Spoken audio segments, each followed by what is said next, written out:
What's going on, everybody? You're observing lineman Uche Nwaneri here, and just breaking news. Something that I honestly had no idea was even going on. This is something that apparently that's been going through its processes over the last 4 years.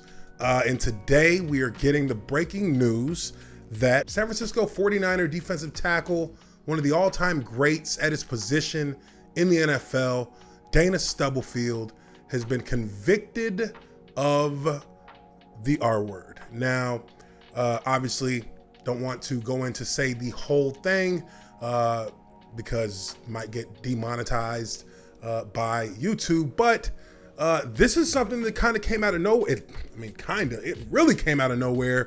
I had no idea that this guy was even on trial for this. This was something that he was accused of going back to 2016. And now the verdict has come in. He has been found guilty and he's looking at life in prison, 15 years to life in prison. This is big news in the NFL because this is a guy who, if you don't know, and for many people out there, you may not know who Dana Stubblefield is, but you know, I was young when he was playing in his prime with the 49ers. I was in middle school, I believe it was, and I was a huge 49ers fan, huge Tampa Bay Bucks fan back in my younger days. And you know, that defense in San Francisco that had Dana Stubblefield, Deion Sanders, Ken Norton Jr., all these guys who were just Hall of Fame talent on one field.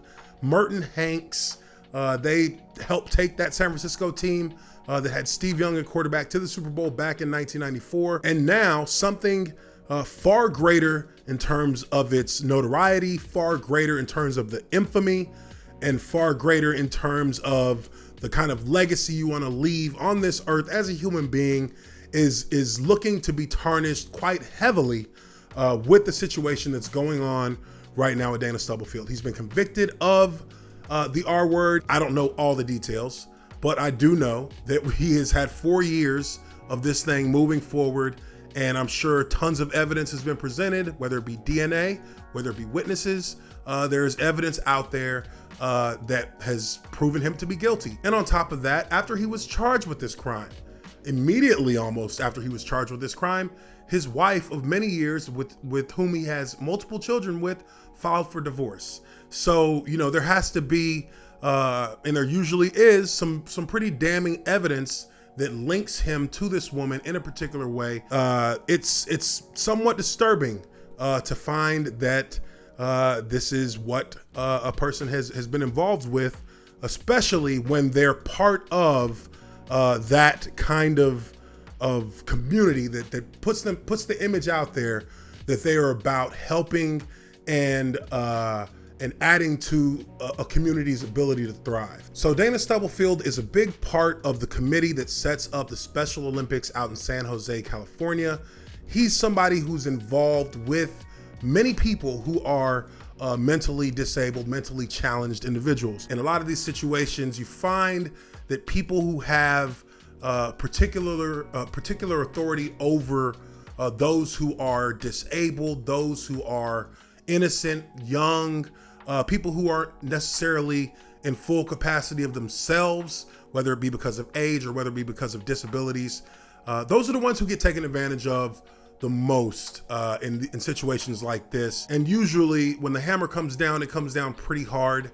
I think that this case will probably end up being the same. Dana Stubblefield was convicted of committing an act against someone who was considered mentally handicapped, mentally disabled, a woman who was unable to make decisions for herself in regard to consensual relations, and a woman who was coming to him applying for a job as a babysitter. So this woman has now, 4 years later, after the charges were filed and the investigations were done, and now with this court case being finished, 4 years later, she's seeing some justice. So I did some digging and I was able to find an article from the New York Post that actually goes into a lot of the details about how this whole situation played out that has led to the conviction of Dana Stubblefield for the R-word crime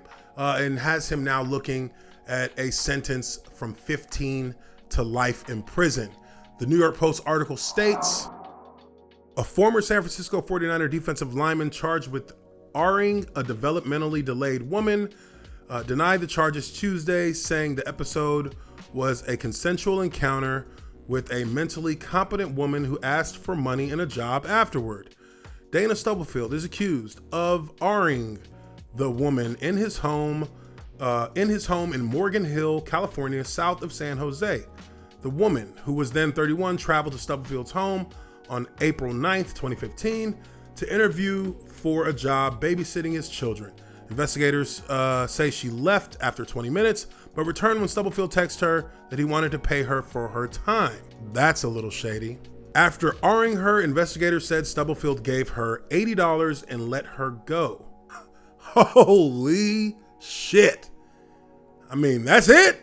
I mean, not even to like make light of this, not at all, but $80, you'd have to think somebody was stupid, right?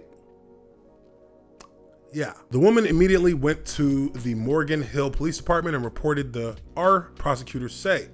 DNA evidence matched that of Stubblefield, the report said. Stubblefield spoke briefly at a press conference Tuesday in San Jose, saying he was completely innocent and noting that he has financially supported the Special Olympics. You donate to the Special Olympics, and for some coincidental reason, a woman who is mentally challenged comes knocking on your door to ask for a babysitting job. You gave her $80. That's not even a full night for babysitting. Damn, bro. Quote, that is why these allegations hurt me so badly, Stubblefield said, reading a prepared statement. I will defend myself with all of my strength. He declined to answer questions. Stubblefield's attorneys say the woman texted Stubblefield 18 times the day the two had sex and 4 more times in the days afterward. Attorney Kevin Rosenfeld said the woman asked for money on 10 of those occasions. He said Stubblefield gave the woman a small amount of money to help her repair her car. This is a money grab, Rosenfeld said. Rosenfeld said the woman has been charged with several crimes, including assault in the past, showing that the district attorney believed her mentally competent to appear in court. Another attorney, Gary Winnick, also said the unidentified woman has filed 2 lawsuits where she represents herself and has a California driver's license. She had a clear capacity to make decisions, Winnick said. Police arrested Stubblefield in front of his children's school Monday after he dropped them. He was released from jail late Monday on $250,000 bail. Now, if he's being accused of something, it's pretty shitty to arrest him in front of his kids for something of that nature, especially since it's an accusation. And hey, the law is the law, right? So if you're on that side saying that it's something that's, that you can avoid doing, hey, I'm there with you. But if you also say, hey, the law don't care when it's time to bring you to jail. If you're in front of your kids, hey, you in front of your kids, it's time to go. I can understand that too. So I'm not gonna necessarily say one's right or wrong, but generally speaking, you don't want to traumatize little kids when they're dealing with something that involves their family member. So maybe you don't pick him up in front of his kids. That's all I'm saying. Stubblefield's attorneys said the former football player was told of the R accusation about 2 months ago and says he has been cooperating fully with investigators since. Santa Clara District Attorney Jeffrey Rosen didn't immediately respond to a request for comment Tuesday. Stubblefield was the San Francisco 49ers first round pick in 1993 after a standout career at the University of Kansas. The 3-time Pro Bowler also played for Washington and Oakland before retiring with after the New England Patriots released him before the start of the 2004 season. So we've got a pretty wild situation here, and it's looked pretty bad based on that article from the New York Post.